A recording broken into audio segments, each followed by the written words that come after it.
तो नमस्कार साथियों, स्वागत है आपका एक और बेहतरीन वीडियो में। दोस्तों, जैसा कि आपको मालूम है कि 2022 में रेलवे ग्रुप डी में जितना भी गणित पूछा गया था, हम सभी को शिफ्ट वाइज करा रहे हैं और उसी क्रम में दोस्तों आज करेंगे 2 सितंबर 2022 की शिफ्ट नंबर 2। इससे पहले के वीडियो यदि आपने नहीं देखे हैं तो बेटा हमने लिंक इसी वीडियो के डिस्क्रिप्शन में दे दिया है, वहां से जाकर के आप सारे वीडियो देख सकते हैं। तो आज का जो मतलब ये सेट लगाएंगे हम, आज आपको पता चलेगा कि ग्रुप डी का जो पेपर है वास्तव में कैसा होता है। बहुत सारे बच्चे कहते हैं कि बहुत इजी होता है। बेटा यदि आज आप 18 से 20 सवाल भी कर पाए ना तो मैं मान लूंगा आपकी तैयारी ठीक है, वरना आपको बेटा ये समझना होगा कि आपको और मेहनत की जरूरत है यदि आप 20 सवाल भी नहीं कर पाते हैं। तो चलिए बेटा ज्यादा देर नहीं करते हैं, सीधे सवालों की ओर बढ़ते हैं। पहला सवाल देखिए, बी के वे मान ज्ञात कीजिए जिनके लिए द्विघात समीकरण 4x² प्लस के bx प्लस 1 बराबर 0। मूल बराबर का मतलब क्या है? देखिए, मूल बराबर का संबंध होता है डिस्क्रिमिनांट से, यानी कि विविध कर से, b² माइनस 4ac से। यदि ये 0 के बराबर है तभी मूल बराबर होंगे। इसको उधर जाएगा तो ये बराबर 4ac हो जाएगा, बराबर 4ac हो जाएगा, है ना। अब देखिए बेटा, b तो ये है ही, 4 फॉर्मूले में है। a क्या है? a होता है x² का कोफिशिएंट, यानी कि यहां पर क्या आ जाएगा? 4 आ जाएगा। और c क्या होता है? ये लास्ट वाली संख्या, यानी कि 1। तो b² बराबर कितना निकल के आया? यहां से 16 निकल के आया। तो अब b के क्या क्या मान हो सकते हैं? देखिए, यहां से b का मान 4 भी हो सकता है, क्योंकि 4 का स्क्वायर करोगे तो 16 हो जाएगा। यहां से b का मान -4 भी हो सकता है, क्योंकि -4 का स्क्वायर करोगे तो भी 16 हो जाएगा। तो इसका मतलब ऑप्शन नंबर 3 यहां पर ठीक होगा, ना कि ऑप्शन नंबर 1। ठीक है बेटा, तो इसलिए इन चीजों को ध्यान में रखना होगा कि माइनस का स्क्वायर भी प्लस में ही आता है। तो ऑप्शन नंबर 3 यहां पर इसका ठीक हो जाएगा। चलिए बेटा आगे बढ़ते हैं। अगला सवाल देखिएगा, यदि संख्या, ये कोई संख्या है, ये 8 से विभाज्य है, तो y का न्यूनतम मान बताइए। देखिए, सवाल में पूछा है बेटा न्यूनतम। न्यूनतम पूछा जाए ना तो उसी ऑप्शन से शुरू करो जो ऑप्शनों में सबसे छोटा है। ठीक है, और ये संख्या मैंने क्यों नहीं लिखी? क्योंकि किसी भी संख्या के यदि अंतिम 3 अंक, जो कि यहां पर 4/6 है, ये 8 से कट गए तो पूरी संख्या 8 से कट जाएगी। अब सवाल में न्यूनतम बोला है कि न्यूनतम संख्या चाहिए, तो हम ऑप्शन में देखेंगे सबसे छोटी संख्या क्या है? 1 है। 1 रख के देखेंगे सबसे पहले, इससे नहीं कटेगा तब आगे जाएंगे। क्या ये 8 से कटेगा? आप पाओगे बिल्कुल ये 8 से कट जाएगा। इसका मतलब ऑप्शन नंबर 2 ही, मतलब 1 इसका सही उत्तर हो जाएगा। आगे चेक करने की आवश्यकता नहीं है, क्योंकि एक प्रश्न का सिर्फ एक ही उत्तर होता है। आगे देखिए बेटा, इस सवाल को मैं आपको मौखिक ही समझाऊंगा और अभी समझाऊंगा, ये आपको दिखाई दे रहा होगा। इस सवाल को बेटा पीछे से आगे की ओर हल करते हैं। अंत में दिया हुआ है √9। √9 को बेटा यदि आप हल करोगे तो इसके अंदर से आएगा 3 जब 19 में से घटेगा तो रूट में हो जाएगा 16। 16 का बेटा जब बाहर निकलेगा तो ये आएगा 4, और 4 जब 21 में जुड़ेगा तो ये हो जाएगा √25। √25 का आएगा 5 बाहर, 5 41 में से घटेगा तो ये हो जाएगा √36, और √36 में से √36 का जब 6 बाहर निकलेगा तो ये 75 में जुड़ के हो जाएगा बेटा 81, और ये फाइनल वैल्यू मिलेगी आपको। तो इसका उत्तर हो जाएगा 9, जो कि ऑप्शन नंबर 1 आपको यहां पर दिखाई दे रहा होगा। चलिए बेटा आगे सवाल देखते हैं। देखिए, सी ए से 2 गुना दक्ष है। दक्ष का मतलब होता है दक्ष क्षमता। सी और ए को यदि हम देखें तो ये इससे दुगुना है ए से, ये इसकी क्षमता है। क्या है? इसकी इफिशियंसी कह लो, क्षमता कह लो, कुछ भी कह लो। आगे सवाल में बोला है, जबकि बी उसी कार्य को करने में सी से 3 गुना अधिक समय लेता है। ये क्षमता का अनुपात है, लेकिन यहां पर बेटा बी और सी में दे रखा है समय का अनुपात। क्या दे रखा है? कि बी 3 गुना समय लेता है ना। आपने सुना होगा कि समय जो होता है वो क्षमता का उल्टा होता है, तो यहां से भी तो हम इनकी क्षमता निकाल सकते हैं। ये उल्टा हो जाएगा, 1:3 हो जाएगा। अब जरा ध्यान से देखिए, हमें समय से आवश्यकता नहीं है, हमें यहाँ पर क्षमता है तो यहाँ भी क्षमता चाहिए। तो समय केवल इसलिए दिया था ताकि आप क्षमता निकाल सकें, तो इनकी क्षमता बेटा इतनी हो जाएगी। ठीक है, अब देखिए बेटा, यहां पर सी की क्षमता 2 है और यहां पर सी की क्षमता 3 है, ऐसा तो नहीं हो सकता। तो बराबर करेंगे। बराबर करने के लिए क्या करेंगे? यहां पर इसको यदि हम 2 से गुणा करें और यहां से 3 से करें तो दोनों जगह 6 नहीं हो जाएगा। तो यहां 3 से गुणा है तो बेटा इसमें भी होगी, क्योंकि एक तरफ तो होती नहीं है। यहां 2 से है तो यहां भी 2 से हो जाएगी। ये कितना हो जाएगा? 6:3, और ये कितना हो जाएगा? 2:6। इसका मतलब अब मैं कह सकता हूं ए बी सी की यदि मैं क्षमता निकालूं तो ए की है बेटा ये यहां से 3, और बी की यदि मैं निकालूं यहां से 2, और सी की मैं निकालूं तो दोनों जगह 6 है। अब ये बराबर हो गया। अब पढ़ते हैं सवाल को आगे। आगे देखिए बेटा, अकेले कार्य करने में ए को 10 दिन का समय लगता है। इसको अब मैं मिटा रहा हूं, ये आपको समझ में आ गया होगा। ए की क्षमता है बेटा 3 और इसको समय लग रहा है 10 दिन का, मतलब टोटल वर्क है बेटा हमारे पास 30 वर्क है टोटल। अब सवाल में आगे क्या बोला है? यदि वे जोड़ी, जैसे कि ए बी सी और सी ए कार्य करते हैं, मतलब जोड़ी में करेंगे, जहां पहले दिन ए बी करेगा पहले दिन करेगा बेटा ए बी, अगले दिन करेगा बी सी, और उससे अगले दिन करेगा सी और ए। ये 3 दिन का काम है बेटा, पहले दिन का, दूसरे दिन का, तीसरे दिन का। अब जरा देखिए, ये एक दिन में कितना कर लेंगे, 5 कर लेंगे, क्योंकि 3 और 2 5। अच्छा, बी और सी कितना कर लेंगे, 2 और 6 8, ये एक दिन में 8 काम कर लेंगे। सी और ए कितना कर लेंगे, 3 और 6 9। तो मतलब 1 2 3 दिन में कितना काम हो रहा है, इसको हम जोड़ लेंगे, कितना है 9 8 17 5 22। तो हम पाएंगे कि 3 दिन में जो काम हुआ है वो हुआ है 22, लेकिन हमें करना कितना है, 30 करना है, 30 करना है। अब ये साइकिल पूरी खत्म हो चुकी है, अब अगला नंबर उसी का आएगा जिसने शुरू किया था, मतलब ए बी का। तो एक दिन और यदि हम इनसे काम कराएं तो बेटा ये 5 काम कर लेंगे एक दिन में और। तो 4 दिन में कितना काम हो जाएगा, 4 दिन में अब भी काम पूरा नहीं हुआ क्योंकि 27 हुआ है। 4 दिन में 27 हो गया, 4 दिन में 27 हो गया, तो 4 से तो ज्यादा ही आएगा। चाहे तो आप यहीं से उत्तर दे सकते हैं, ऑप्शन नंबर 3 इसका सही हो जाएगा। पूरा यदि आप इसको हल करना चाहते हैं तो कितना कितना कार्य और बचा है भाई, 30 में से 27 तो हो चुका है, 3 कार्य और बचा है, 3 ही तो बचा है। तो इस 3 कार्य को अब कौन करेगा, अगला नंबर किसका है, बी और सी का, मतलब कितने दिन में हो जाएगा, 4 ये पहले था, तो 4 सही 3 बटे 8, तो ऑप्शन नंबर 3 ही इसका सही हो जाएगा। तो इस प्रकार के सवाल बेटा इस सेट में आपको देखने को मिलेंगे। देखिए, रेणु की वर्तमान आयु का 3 गुना, रेणु की वर्तमान आयु हम आर ही मान लेते हैं, तो इसका 3 गुना। मानव की वर्तमान आयु के 2 गुने से 11 अधिक है, तो मानव की हम एम ही मान लें, इसके 2 गुने से 11 अधिक है। और मानव की वर्तमान आयु का 3 गुना, मतलब ये इसका 3 गुना। रेणु की वर्तमान आयु के 4 गुने से 9 कम है, इसके 4 गुने से कितना, 9 कम है। अब देखिए बेटा, किसी एक को बराबर कर लेते हैं, इसको बराबर करेंगे, इसमें हम गुणा करेंगे 3 से और इसमें गुणा करेंगे 2 से, तो ये कितना हो जाएगा, 3 तिया 9 आर, ये कितना हो जाएगा 6 एम, और ये कितना हो जाएगा 33। ठीक वैसे ही ये कितना हो जाएगा 8 आर, और ये कितना हो जाएगा 6 एम, और ये कितना हो जाएगा 9 दूनी 18। अब देखिए बेटा, ये तो कट ही जाएगा, 9 आर में से 8 आर जाएगा तो 1 आर बचेगा, और ये 33 में से 18 जाएगा तो कितना बचेगा 15। ठीक है, आर बराबर 15 आ गया। आर बराबर यदि 15 आ गया है तो आर को किसी भी समीकरण में रख दो, किसी भी समीकरण में रख दो आर को। तो हम इस वाली में यहां पर रख देते हैं, इतनी वाली में 15 तिया 45, 45 उधर जाके घटेगा, है ना, तो 45 में से 11 जाएगा तो ये 2m बराबर कितना हो जाएगा, ये 2m है, 45 उधर जाएगा, 11 घटेगा, तो 45 में से 11 गया, कितना बचा 34। तो 2 से 34 काटेंगे तो m बराबर कितना आ गया 17। आपसे पूछा क्या था, आपसे पूछा था दोनों की आयु का योग, तो 15 और 17 कितना होता है, 15 और 17 होता है बेटा 32, और यही इसका सही जवाब है, जो कि ऑप्शन नंबर 2 यहां पर ठीक हो जाएगा। तो बेटा उम्मीद करते हैं ये सवाल आपको अच्छे समझ में आ रहे होंगे। अगला सवाल देखिए, यदि एक नियमित बहुभुज के आंतरिक कोणों का योग, देखिए किसी भी नियमित बहुभुज के आंतरिक कोणों का योग होता है x-2 इंटू 180, ये आंतरिक कोणों का योग है। और सवाल में बोला है कि ये उसके बाह्य कोणों के योग से 200% अधिक है, तो सभी बाह्य कोणों का योग होता है 360, इससे 200% अधिक का मतलब है ये इसका 3 गुना है। देखिए, कोई वस्तु यदि 100 है, इसको मैं 200 बढ़ाऊं तो ये 300 हो जाएगी, परसेंट में 0 करूंगा तो ये कट जाएगा, तो 3 गुना ही बढ़ती है, इसलिए मैंने आपको ये समझाया था। अब देखिए बेटा, इससे ये कट जाएगा 2 बार, ये हो गया 3 दूनी 6, और 2 उधर जाके जुड़ेगा तो x बराबर कितना आ गया 8, x बराबर 8, और ये क्या है, भुजाओं की संख्या। आपसे पूछा क्या है, आपसे पूछा है बहुभुज के प्रत्येक आंतरिक कोण का मान। भैया इसी में रख दो, 8 बराबर कितना रखो, यहाँ पर 8 रखोगे तो 8 में से 2 जाएगा 6 इंटू 180, ये हो गया। अब इसका प्रत्येक अंतः कोण यदि निकालना है तो भुजाओं की संख्याओं से भाग दे दो, जो कि 8 है। अब इसको काट लो, 2 तिया 6, 2 चौक 8, 4 से ये कितनी बार कटेगा, 45 बार कटेगा बेटा, और 45 की गुणा जब 3 में करोगे तो ये कितना आ जाएगा 135, आपका सही उत्तर होगा, जो कि ऑप्शन नंबर यहाँ पर 1 यहाँ पर ठीक हो जाएगा। तो ये उम्मीद करते हैं बेटा आपको अच्छे समझ में आया होगा। अगला सवाल देखिए, 7 सेंटीमीटर त्रिज्या वाले एक अर्धगोलाकार पात्र में कितने सेंटीमीटर क्यूब जल रखा जाता है।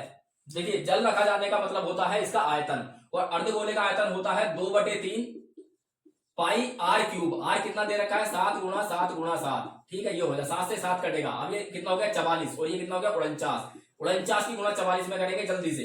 देखिए बेटा, 4 निम 36, 4 चौक 16, 196, और 196 इसमें जोड़ देंगे तो ये कितना होगा 6, 9 6 15, 10 और 11, ये इतना हो गया। इनकी गुणा करके कितना आया 21 56, ये सब गुणा करके आ गया बेटा ऊपर 21 56, और बटे में आया है 3। क्या आप इसको हल करोगे? नहीं बेटा, एग्जामिनर इतना दयालु है कि आपको ऑप्शन बहुत अच्छे अच्छे दे दिए हैं। देखिए, यदि मैं इसको 2100 भी मान लूं तो 3 सत्ते 21, मतलब 700 बार तो जाना ही जाना है, लेकिन ये थोड़ा ज्यादा है तो 700 से थोड़ा सा ज्यादा होगा, तो 700 से थोड़ा सा ज्यादा एक ही ऑप्शन है, ऑप्शन नंबर 4, यही आपका सही हो जाएगा। पूरा काटने की आवश्यकता नहीं थी, यदि आपको काटना है तो आप काटते रहिए। अगला देखिए बेटा, मैं चाहूंगा इस मतलब वीडियो को यहाँ पे पॉज करें, इस सवाल को लगा करके देखिए, यदि आप कर पाते हैं तो मैं मान जाऊंगा ये सवाल आपने कर लिया। देखिए बेटा, मैं यहाँ पर लिखता हूँ 1 प्लस का एक्स 1 माइनस का एक्स प्लस का 1 माइनस का एक्स बटे में 1 प्लस का एक्स प्लस का 4x बटे में है 1 प्लस का एक्स स्क्वायर और प्लस का 8x क्यूब और बटे में है बेटा ये 1 माइनस का x की पावर 4। अब देखिए बेटा पहले मैं इतने को हल करूंगा केवल, क्योंकि मुझे यहाँ पे दिख रहा है मैं इनका एलसीएम आसानी से ले सकता हूँ। एलसीएम क्या हो जाएगा, यहाँ पर एलसीएम हो जाएगा इनका 1 माइनस का एक्स स्क्वायर, ऊपर क्या होगा देखिए इसकी गुणा उधर जाएगी, इसकी गुणा जब उधर में होगी तो इसका होल स्क्वायर हो जाएगा, इसका ये होल स्क्वायर हो जाएगा 1 प्लस का एक्स स्क्वायर, ये भी एक है ये भी मतलब समान है तो इनका होल स्क्वायर, ठीक ये भी एक सा है ये भी एक सा है तो इसका भी होल स्क्वायर हो जाएगा बेटा उधर जाके, है ना। तो देखिए बेटा मैंने आपको पहले भी कई बार बताया है ये a प्लस बी का होल स्क्वायर, ये a माइनस बी का whole square, a plus b के होल स्क्वायर में से a माइनस बी का होल स्क्वायर घटाओगे तो हमेशा 4ab बचता है, 4ab बचता है तो 4 आएगा। a क्या है यहाँ पर 1 तो 1 की गुणा करो मत करो, और b क्या है यहाँ पर x तो ऊपर आ जाएगा ये 4x, ऊपर क्या हो गया ये 4x हो गया, प्लस में क्या है इतना ये हल कर लिया 4x बटे में 1 प्लस का एक्स स्क्वायर प्लस का 8x क्यूब बटे में 1 माइनस का x की पावर 4। अब देखिए बेटा यहां से भी एलसीएम लेना पड़ेगा तो यही एलसीएम लेते हैं, सबसे बड़ी संख्या यही है 1 माइनस x की पावर 4।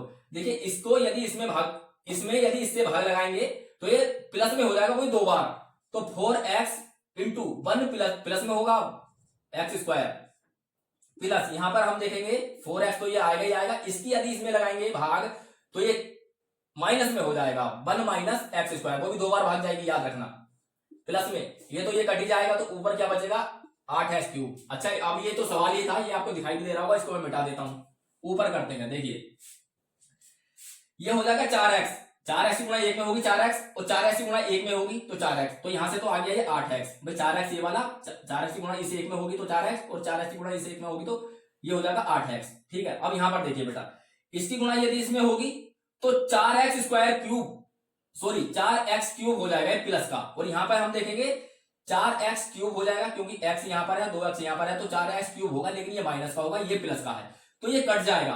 मेरे कहने का मतलब ये है यहां से इतने में से केवल ये 8x ही निकल के आएगा, चाहे या तो आप इसको पूरा करके देख सकते हैं। और यहां पर क्या है प्लस का 8x क्यूब और बटे में क्या है बेटा ये 1 माइनस का x की पावर 4, यही आपका सही उत्तर है जो कि अच्छा ये सवाल अभी और आगे हल करना मांग रहा है बेटा, ये यहां पर ही पीछा नहीं छोड़ा है, ये तो आपको समझ में आ गया होगा, लेकिन अब मैं इसको आगे हल करता हूं। देखिए यहां से हम 8x कॉमन ले लेते हैं, 8x कॉमन ले लेंगे तो यहां से बचेगा 1 प्लस 8x तो चला गया, यहां पर बचेगा एक्स स्क्वायर। अब देखिए ये क्या है, इसको मैं लिख सकता हूं 1 माइनस एक्स स्क्वायर और 1 प्लस एक्स स्क्वायर, वही a प्लस का होल स्क्वायर मतलब a minus b into a plus b, ये मैं लिख सकता हूं। तो यहां से ये कट जाएगा, जहां ये होगा वही उत्तर है 8x बटे 1 माइनस का एक्स स्क्वायर, जो कि ऑप्शन नंबर 1 यहां पर आपको दिखाई दे रहा होगा और यही इसका सही उत्तर हो जाएगा। तो ये गणित पूछा गया था बेटा, ये गणित ग्रुप डी में जो कहते हैं ना बहुत आसान मैथ था, ऐसा मैथ था। एक आंकड़े के लिए माध्य 28.5 है, माध्यक 32 है, तो बहुलक बताइए। देखिए बेटा मोड यानी कि बहुलक बराबर होता है 3 माध्य का, 3 माध्य का मतलब माध्यक जो इसमें 32 दिया हुआ है इसका आप 3 गुना करोगे तो ये कितना हो जाएगा 96 माइनस 2 माध्य, 2 माध्य मतलब जो ये 28.5 दे रखा है इसका दुगुना कर दो, 28 दूनी 56 और 1 57, इसमें से इसे घटा दो तो कितना आ जाएगा ये 39, यही इसका सही उत्तर है जो कि ऑप्शन नंबर 2 यहां पर दिखाई दे रहा होगा। उम्मीद करते हैं ये आपको अच्छे समझ में आ गया होगा। अगला सवाल देखिए बेटा, ए और बी क्रम से बिंदु एक्स और वाई से एक दूसरे की ओर चलना शुरू करते हैं। कोई बिंदु है एक्स और वाई, ये इधर को चलना शुरू करता है ए और ये इधर को, मतलब यहाँ पर ए भी खड़ा है इसके सिर पर और उसके सिर पर बी खड़ा है। आगे देखिए बेटा, रास्ते में मिलने के बाद ए और बी क्रम से वाई और एक्स तक पहुंचने में 5.4 घंटे और पी घंटे लेते हैं। मतलब ये जो समय लेगा बेटा ये लेगा 5.4 घंटे और ये जो समय लेगा ये लेगा पी घंटे का। ठीक है, अब आगे पढ़िए सवाल। यदि बी की गति ए की गति से 50% अधिक है, इसकी गति है बेटा 3 तो इसकी गति है 2। 50% अधिक का मतलब यही होता है। ठीक है, बी की गति 3 है और ए की गति 2 है। ए का समय 5.4 घंटा है और इसका जो समय है वो पी घंटा है। अब देखिए बेटा इसका फॉर्मूला, ये तभी काम करता है जब ये दोनों मिलने के बाद अपने अपने गंतव्य स्थान पर अलग अलग समय में पहुंचे, कहीं बीच में मिले और मिलने के बाद अलग अलग समय में अपने गंतव्य पर पहुंचे। तो इसका फॉर्मूला क्या होता है, देखिए बेटा इसका फॉर्मूला होता है T1 इंटू T2 बराबर S2 अपॉन S1। ये क्या है, पहला समय दूसरा समय, ये क्या है, दूसरी चाल पहली चाल। जिसका समय ऊपर लिखेंगे उसकी चाल नीचे लिखेंगे, जिसका समय नीचे लिखेंगे उसकी चाल ऊपर लिखेंगे। बस सिंपल इतना सा है ना। मतलब जैसे कि यदि मैं ए का समय यहां पे लिखूं तो ए के समय के सामने ए की चाल नहीं लिख सकता, बटे में ही लिखूंगा ए की चाल। ठीक वैसे ही बी का समय यदि मैं यहां पे लिखूं तो बी के सामने बी की चाल नहीं लिखूंगा, ऊपर ही लिखूंगा। ठीक है, अब यहां पर हम देख सकते हैं, देखिए सबसे पहले हम देखते हैं इस ए का समय कितना है। ए का समय ये ले रहा 2 घंटे। ठीक, अब हम देखते हैं इसका समय कितना है। इसका समय कितना है, बी का है 3। कितना आपको समय हो गया। अब यहां पर क्या है, बी की चाल देखनी है, बी की, कभी ए की देखने लगो, क्योंकि अब हमने बी का यहां पर रखा है, ए का यहां पर रखा है, तो यहां पर बी की चाल आएगी, यहां पर ए की चाल आएगी। तो बी की चाल कितनी है बेटा, पी, सॉरी बी का समय, सॉरी क्या बोल रहा हूं, समझ में नहीं आ रहा। हाँ, मतलब ये तो आपको समझ में आया क्या होगा कि मतलब जिसका समय इधर रखते हैं उसकी चाल उधर रखते हैं। तो इसका हमने समय की जगह चाल रख दिया है, कोई बात नहीं, ये फिर भी हम ऐसे कर देंगे। तो इसकी जगह हम पी रखेंगे और इसकी जगह S1 कितना है, ये इतना घंटा है। दरअसल यहां पर मुझे समय रखना था और यहां पर मुझे चाल रखनी थी, पर कोई बात नहीं, यहां से भी हो जाएगा। समझ में आपको आ गया होगा। लेकिन ये इतना ही नहीं है, ये इतना ही नहीं है, ये होता है रूट में, ये रूट में होता है। और रूट जब इधर आएगा ये स्क्वायर हो जाएगा, ये स्क्वायर हो जाएगा। ये फॉर्मूला है, आप लिख लेना, इसका स्क्वायर हो जाएगा पूरे का। तो ये हो जाएगा 4/9 बराबर P अपॉन 5.4। अब इसको काटोगे, ये कटेगा 0.6 बार। 6 चौक कितना हो गया, 24। 6 चौक 24 हो गया, एक अंक में दशमलव है तो ये लग जाएगा। तो P बराबर 2.4 यहां से आपका उत्तर हो जाएगा, जो कि ऑप्शन नंबर 2 आपको दिखाई दे रहा होगा। चलिए बेटा आगे बढ़ते हैं। अगला देखिए बेटा, संजय अपने बेटे से 25 वर्ष बड़ा है और उसकी पत्नी 65 वर्ष की है। यदि इस परिवार की तीनों की सदस्य की औसत आयु 58 वर्ष है तो पुत्र की आयु बताइए। पुत्र की x मान लो, ये अपने पुत्र से 25 वर्ष बड़ा है तो इसकी x + 25 मान लो। इसकी जो पत्नी है वो 65 वर्ष की है और तीनों की औसत आयु कितनी है बेटा, 58 है। यदि योग निकालना है तो 3 से गुणा कर देंगे तो कितना हो जाएगा, ये 60 दिया 180, 180 में से 6 गया 174 हो जाएगा ये, है ना। ये कितना हो गया बेटा, 90। और 90 174 में से जाएगा तो 2x बराबर 174 में से 90 घटाओ, कितना हो गया, कितना हो गया बेटा, ये 4। और 17 में से 9 जाएगा तो कितना हो गया, 8, 84 हो गया। तो x बराबर कितना आ गया, 4 और 2 42 इस सवाल का सही उत्तर है, जो कि ऑप्शन नंबर 2 यहां पर ठीक हो जाएगा। अगला सवाल देखिएगा, 4 घंटियां 4 मिनट 8 मिनट 12 मिनट और 24 मिनट के अंतराल से बजती हैं। दोपहर 12 बजे चारों घंटे एक साथ बजती हैं। दोपहर 12 बजे के बाद अगले 4 घंटों में कितनी बार एक साथ बजेंगी, जिसमें 4 बजे बजना भी शामिल है। यदि ये लाइन नहीं लिखी होती तो जो भी उत्तर है उसमें से एक कम कर देते, लेकिन इसमें लाइन लिख दी है तो जो उत्तर आएगा वही सफिशिएंट है, वही काफी है। देखिए बेटा, इसका एलसीएम लेंगे हम तो इसका एलसीएम आ जाएगा 24 मिनट। इसका मतलब ये हुआ कि चारों घंटियां प्रत्येक 24 मिनट बाद एक साथ बजती हैं, प्रत्येक 24 मिनट बाद, है ना। तो 4 घंटे में कितनी बार बजेंगी, 4 घंटे का मतलब होता है 4 गुना 60 मिनट, ठीक है, इतना। अब इसको हम 24 से भाग दे देंगे तो 4 छंग 24 और 6 से ये कट जाएगा 10 बार, तो 10 बार बजेगी बेटा, जो कि ऑप्शन नंबर 3 यहां पर ठीक हो जाएगा। यदि लास्ट वाली लाइन सवाल में नहीं लिखी होती तो इसमें से एक घटाना पड़ जाता। इस सवाल को भी मैं चाहूंगा आप खुद करिएगा। देखिए x² प्लस का y² माइनस का 4x प्लस का 8y प्लस का 20 बराबर 0 है। तो x² प्लस का y² बताइए। सवाल को करने के तरीके बहुत हैं, लेकिन मैं आपको समझा के बताऊंगा, आसानी से बताऊंगा, ध्यान से सुनिएगा। देखिए बेटा, पहले आप क्या करते हैं, x के टर्म को एक तरफ लिख लेते हैं, x² माइनस का 4x।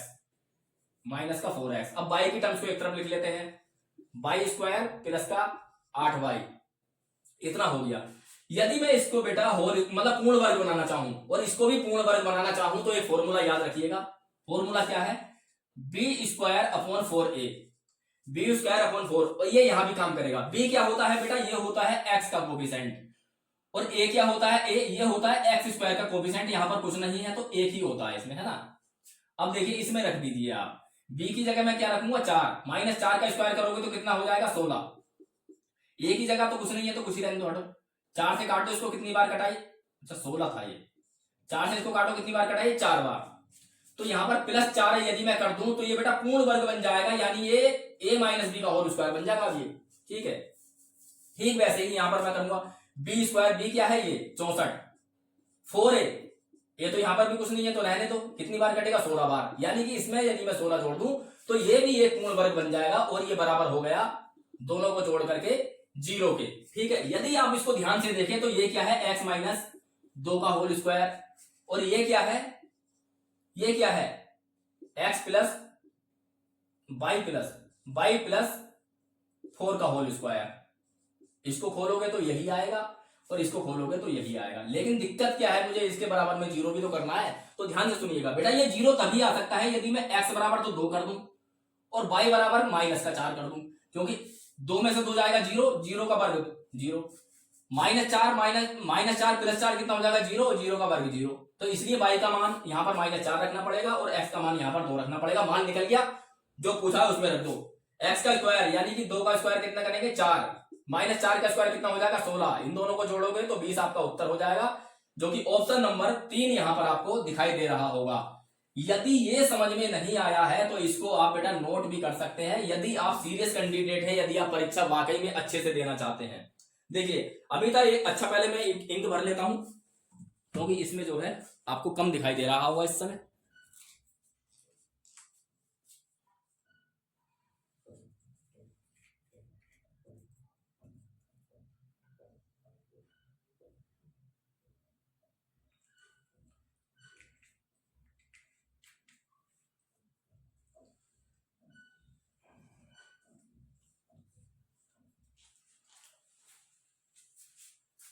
तो देखिए अभी तक एक निश्चित दूरी 50 किलोमीटर पर घंटा की चाल से और पहली दूरी के दुगने को, मतलब जो पहले दूरी थी उसकी दुगनी दूरी को 60 किलोमीटर पर घंटा की चाल से तय करती है और फिर उसी रास्ते से वापस शुरुआती बिंदु पर वापस आती है और पूरी यात्रा के दौरान उसकी औसत चाल 45 किलोमीटर पर घंटा है। तो वापसी के लिए, यात्रा के लिए उसकी औसत चाल कितनी होगी? देखिए बेटा, पहले यदि दूरी इसने एक तय की थी तो उसके बाद में जो दूरी तय की है वो इसने तय की है 2 और फिर वापस भी आई है। तो इसका मतलब ये टोटल दूरी कितनी है 3। ठीक है, अब यहां पर जो इसकी इस दूरी को जो तय करने के लिए चाल थी वो थी 50 किलोमीटर पर घंटा और इस दूरी को जो तय करने के लिए चाल थी वो थी 60 किलोमीटर पर घंटा। ये तो आपको समझ में आ गया होगा। इसकी हमें चाल नहीं पता कितनी थी, इसकी स्पीड हमें नहीं पता, लेकिन हमें टोटल एवरेज स्पीड पता है जाने से लेकर आने तक की कितनी है 45 किलोमीटर पर घंटा। देखिए बेटा, या तो आप इस दूरी को x मान लो, इसको 2x मान लो, इसको 3x मान लो और इसकी चाल को y मान लो, तो 2 वेरिएबल्स आ जाएंगे। उत्तर फिर भी आएगा, लेकिन उत्तर कब आएगा? जब सारे बच्चे पेपर देके परीक्षा हॉल से बाहर चले जाएंगे और आप इसी सवाल में अटके रह जाएंगे, तब आएगा इसका उत्तर, यदि आप ऐसे करोगे तो। वरना मैं जैसे कह रहा हूं वैसे कर लीजिए। देखिए बेटा, जब भी हमें दूरी माननी होती है तो चालों का एलसीएम लेकर के कुछ ऐसी संख्या मान लेते हैं जो दोनों से कटने वाली हो। तो इन दोनों का एलसीएम हो जाएगा 300, 50 का और 60 का एलसीएम हो जाएगा 300। अब 300 में सबसे बड़ी दूरी भी नहीं मान सकता, क्योंकि सबसे बड़ी दूरी को यदि मैं 300 इसको 300 मान लूं तो इसको मुझे 200 मानना पड़ेगा और 260 से नहीं कटेगा। तो इसलिए मैं क्या काम करूंगा, ये जो दूरी है पहली वाली इसको मैं 300 मान लेता हूं। अब ये 300 है, ये इसका दुगना थी तो इसको मैं 600 मान लेता हूं। यदि ये 600 ये 300 है, वापस टोटल आई है तो ये टोटल 900 है बेटा, टोटल ये 900 है। अब मैं यहां पर फॉर्मूला लगा सकता हूं औसत चाल का, क्या होता है टोटल दूरी बटे टोटल समय। तो टोटल दूरी कितनी है 900, 600 और 300 1800, 1800 मीटर, 1800 किलोमीटर, ये पूरी दूरी मैंने मान ली है। अब यहां पर देखिए टोटल समय कितना होगा भाई, 300 किलोमीटर की दूरी इन्हें 50 की चाल से तय की है, तो 50 से भाग लगा देंगे, 300 में कितना आएगा 6। ठीक, वैसे ही इसमें भाग लगा देंगे 60 से, कितना आएगा 10। लेकिन हम यहां पर हमें चाल नहीं पता तो इसमें हम x मान लेते हैं यहां पर। बराबर ये कितना दे रखा है 45 किलोमीटर पर घंटा, 45 किलोमीटर पर घंटा के। अब 45 से मैं इसको काटूंगा, ये कितनी बार कटेगा, ये कट जाएगा 40 बार, ये 40 बार कट गया। इन दोनों को जोड़ेंगे, ये हो जाएगा 16 प्लस का 900 बटे x बराबर 40। ये उधर जाके घटेगा तो कितना हो जाएगा, ये कितना हो जाएगा 40 में से जब 16 जाएगा तो ये हो जाएगा 26, 26 ही बचेगा ना, 24 बचेगा, सॉरी 24 बचेगा। अब 24 से इसको कैसे काटें, देखिए 12 से काट लो, 12 दूनी 24 और 12 से इसको कितनी बार काटोगे 12 सत्ते 84 और 12 पंजे 60, यानी कि x बराबर कितना आ गया 75/2 और 75/2 को आप कहते हो 37 सही 1/2 या फिर 37.5, जो कि ऑप्शन नंबर यहां पर 1 आपका ठीक हो जाएगा। तो ये वो तरीका था जो आसानी से और समझकर इसको सोल्व किया जा सकता था। x और y मानोगे तो बेटा इसमें बहुत सारा समय लगेगा। अगला सवाल देखिए 9.5 प्रति वर्ष की दर से 4 सही 2/5 वर्षों के लिए एक निश्चित राशि पर साधारण ब्याज इतना है। अच्छा, इसको भी लगा करके देखिए आप कितना समय लगाएंगे। देखिए सबसे पहले मैं देखूंगा यहाँ पर समय कितना है, 4 पंजे 20 यानी कि 22/5 वर्ष, इतना ये समय है। और दर कितनी है भाई 9.5 को मैं 19/2 भी तो लिख सकता हूँ, 19/2%। और इसका जो मामला है वो है 3553, इतना ये ब्याज है। अब देखिए बेटा होगा क्या, 2 से इसको काटेंगे 11 से, 11 से इसको काटेंगे 11 से 33, 11 दूनी 22 और 11 से 33, 19 से काट लो, 19 से कम 19 कितना बचेगा 13, तो 133 हो जाएगा, 19 सत्ते 133। अब ये 1% बचा यहाँ पर, 5 उधर ले जाएंगे, 17 पंजे 85, 1% का मान कितना है 85, धन हमेशा 100% होता है, तो 100% की वैल्यू कितनी हो जाएगी बेटा 8500। ये हमारा मूलधन हो गया। लेकिन सवाल यहाँ पर नहीं है, सवाल आगे और कहता है, ये कहता है कि 8.4 प्रति वर्ष ब्याज की दर से 7.5 वर्षों में कितनी राशि देय होगी। तो हम सबसे पहले उसका भी ब्याज निकाल, जैसे ये ब्याज निकाला है ना, ये भी ब्याज निकाल लेते हैं। वर्ष कितना है बेटा 15/2, 7.5 का मतलब यही हो गया। और दर कितनी है, दर इसको मैं 84/10 लिख दूंगा, क्योंकि दशमलव हटा के 0 बढ़ा दूंगा। अब देखिए 5 या 15, 5 दूनी 10 और ये कितना होगा 4, 4 दूनी 8, 4 एकम 4, यानी कि 63% तो बेटा ये आपको देना पड़ेगा, 63% ये आपको देना पड़ेगा। ठीक है, ये मैंने केवल ब्याज निकाला परसेंट में। देखिए 100% तो ये मूलधन, 63% का ब्याज, यानी कि कुल 163% आपको देना है, कुल 163% आपको देना है। ये यूनिक तरीका होता है, संख्याओं में खेलते रहोगे ना तो खेलते रह जाओगे। अब मुझे पता है, मुझे 100% का मान पता है, 1% का मान पता है, 163% का मान मुझे निकालना है। तो 1% का मान यदि 85 है तो 163% का मान कितना हो जाएगा, इतना। भाई इतना ही तो हो जाएगा। अब इसके करने के 2 तरीके हैं, या तो आप इसको पूरा हल कर लो, या फिर मैं पहले तो ये देखूंगा अंत में क्या आएगा 15 में लास्ट में 5 आ रहा है, लास्ट में 5 आने का मतलब ये है ऑप्शन नंबर 2 और ऑप्शन नंबर 3 ये तो कतई नहीं हो सकते, ये कतई नहीं हो सकते। ऑप्शन नंबर 1 हो सकता है, ऑप्शन नंबर 4 हो सकता है। इसमें से भी मैं केवल एक ही चेक करूंगा, क्यों, क्योंकि मुझे यहां पर दिखाई दे रहा है 85, और 85 का मतलब होता है 17 पंजे 85, मतलब 17 का मल्टीपल ही होगा।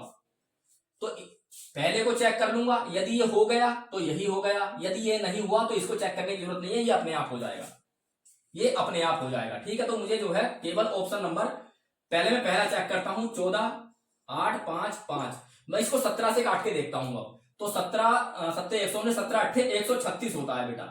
तो यहां से 2 बचेगा, यहां से 1 बचेगा और यहां से ये 5 बचेगा, 17 सत्ते 119 होता है, 17 सत्ते 119, यहां से 6 बचेगा 5, 65 ये कभी नहीं मतलब कटेगा 17 से। इसका मतलब ऑप्शन नंबर 4 यहां पर ठीक हो जाएगा, जिसमें लिखा हुआ है 13,855, 13,855 इसका सही उत्तर हो जाएगा। अब चाहे तो इसको आप 17 से काट के देख लीजिए, 100% कटेगा।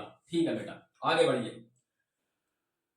अगला सवाल आपको दिखाई दे रहा होगा, एक एबीसीडी एक चतुर्भुज है जिसमें ए बी समानांतर है डीसी के। बेटा चतुर्भुज है और समांतर की यदि बात करते हैं तो आप ये मान के चलें कि वो समलंब चतुर्भुज है, और ए बी समांतर है तो इसको मैं ए बी मान लूंगा, और ये सी डी के समांतर है तो मैं इसको सी डी मान लूंगा। देखिए ई और एफ के लंब से विकर्ण एसी और बीडी पर एसी और बीडी पर मध्य बिंदु है, मतलब इसके मध्य बिंदु पर क्या है ई, और इसके मध्य बिंदु पर यहां पर क्या है एफ।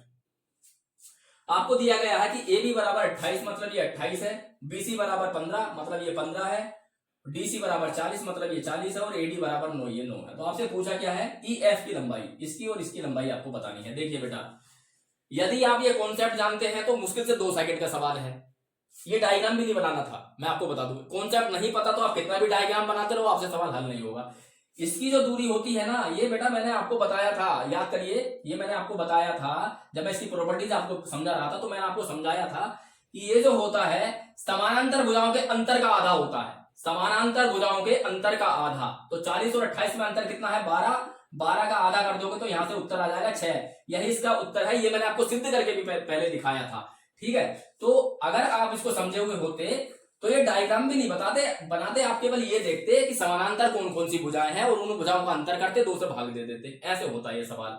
हरीश ने 520 रुपए की एक वस्तु खरीदी जिसे 30% की हानि पर रेणु को बेच दिया। इस राशि से हरीश ने अन्य वस्तु खरीदी, उसे 55% लाभ पर बेच दिया। हरीश का कुल लाभ बताइए। देखिए बेटा, हरीश को ही हानि हो रही है, हरीश को ही लाभ, सक्सेसिव का सवाल है। तो एक बार हानि हुई है -30 लिखेंगे, एक बार लाभ हुआ है +55 लिखेंगे, प्लस माइनस कितना होता है माइनस ही होता है। तो 30 × 55/100 सक्सेसिव का फॉर्मूला यहाँ पर ये लग जाएगा। यहाँ पर कितना हो गया, ये 25 हो गया प्लस का, यहाँ पर कितना हो गया, ये 16.5 हो गया। अब इसमें से इसे घटाओगे तो कितना आएगा, आप जानते होंगे 8.5 आ जाएगा। प्लस में आया, इसका मतलब लाभ ही हो रहा होगा, इसका मतलब ऑप्शन नंबर 2 इसका ठीक हो जाएगा। ठीक है, तो ऐसे भी सवाल आपसे पूछे गए थे। अगला देखिए, इस सवाल को खुद करेंगे बेटा, कई सवाल मैं इसमें भी करा चुका हूं। ठीक है, अगला सवाल देखिए क्या है, ए अनुपात बी और बी अनुपात सी। तो हम इसको कैसे करते हैं, ए अनुपात बी अनुपात सी में कैसे लगाता हूं। देखिए ये है 7:9 और बी अनुपात सी कितना है, ये इतना है। ठीक है, इतना हो गया।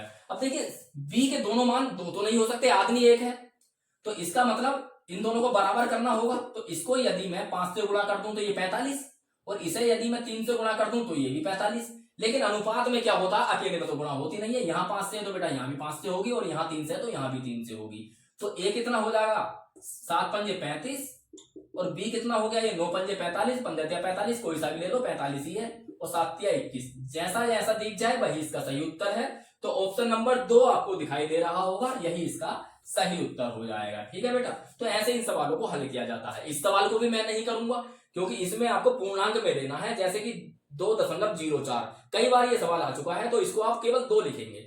अगला देखिए बेटा, एक व्यक्ति को 150 किलोमीटर की दूरी 12 घंटे में तय करनी है। ये शर्त है, 150 किलोमीटर की दूरी हो 12 घंटे में ही तय करनी है। यदि वह इस दूरी का 2/3 भाग 5/8 समय में तय करता है। मतलब इसने क्या क्या कर लिया, देखिए दूरी का 2/3 ये तय कर चुका है, तो बचा कितना है, 1/3। शेष दूरी पे ध्यान देंगे। अब ये शेष दूरी बची है बेटा, शेष दूरी बची है ये।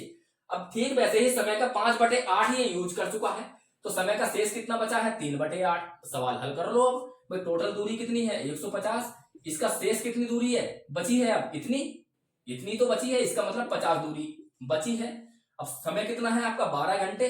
12 घंटे में खर्च तो हो चुका है 5/8, बचा कितना है, 3/8। तो बटे में 8 लिखने से अच्छा मैं ऊपर कर देता हूं। अब देखिए 4 दूनी 8 और 4 तिया 12, 50 दूनी 100/9 आ जाएगा। और 100/9 को आप एक दशमलव कितनी भी बार करते जाइए, ऐसे ही चलता रहेगा। तो इसका मतलब ऑप्शन नंबर 3 यहाँ पर ये ठीक हो जाएगा। ठीक है बेटा, तो इस प्रकार ये सवाल भी आपकी परीक्षाओं में पूछे गए थे। एक व्यक्ति ने 4% की हानि पर एक शर्ट 360 रुपए में बेची, वह एक स्वेटर को 20% के लाभ पर 480 रुपए में 840 रुपए में बेचता है, उसका निवल लाभ या हानि बताइए। दोनों बार क्रय मूल्य निकालना पड़ेगा, तो निकाल लेते हैं। देखिए पहला क्रय मूल्य क्या हो जाएगा भाई, 960 रुपए की वस्तु 4% की हानि का मतलब क्या है, 96 रुपए में 96% में बेच दी है ना, और कुल क्रय मूल्य 100 है। तो यहां से इसको काट लेंगे, कितना आ जाएगा क्रय मूल्य, यहां से आ गया 1000।